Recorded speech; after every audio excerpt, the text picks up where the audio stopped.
नमस्कार, वेद विकासाचा 24 तास घडामोडींमध्ये आपलं स्वागत। स्थानिक स्वराज्य संस्थांच्या निवडणुकीसाठी काँग्रेस पुन्हा एकदा सज्ज। रायगड जिल्ह्यातील काँग्रेस पुन्हा एकदा संघटन शक्ती उभारण्याच्या तयारीत आहे। गेल्या काही वर्षात पक्षाला आलेल्या मरगळीनंतर आता जिल्हाध्यक्ष महेंद्र घरत यांच्या नेतृत्वाखाली पक्षात नवचैतन्य दिसून येत आहे।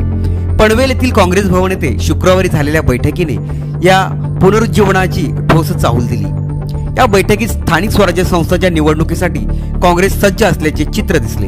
या बैठकीला ज्येष्ठ नेते आरसी घरत, अनंत पाटील, सुदाम पाटील, हरीश केणी, वसंत काठावले, नंदराज मुंगाजी, श्रुती म्हात्रे आणि शंभू म्हात्रे यासारखे अनुभवी कार्यकर्ते उपस्थित होते। त्यांच्या उपस्थितीने पक्षातील सुसंवाद आणि एकजुटीचा संदेश या ठिकाणी देण्यात आला। गेल्या महिनाभरात जिल्हाध्यक्ष महेंद्र घरत यांनी रायगड जिल्हा पिंजून काढला। तालुकानिहाय दौरे करून कार्यकर्त्यांशी थेट संवाद साधला।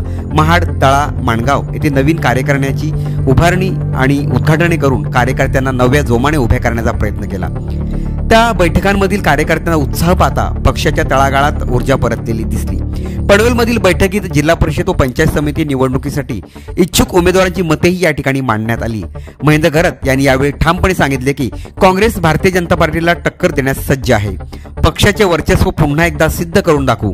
त्यांच्या वक्तव्यातील आत्मविश्वास हा केवळ राजकीय आशयवाद नव्हे तर संघटनेवरच्या विश्वासाचा प्रत्यय या ठिकाणी दिसून येतो असे या ठिकाणी समजून आले।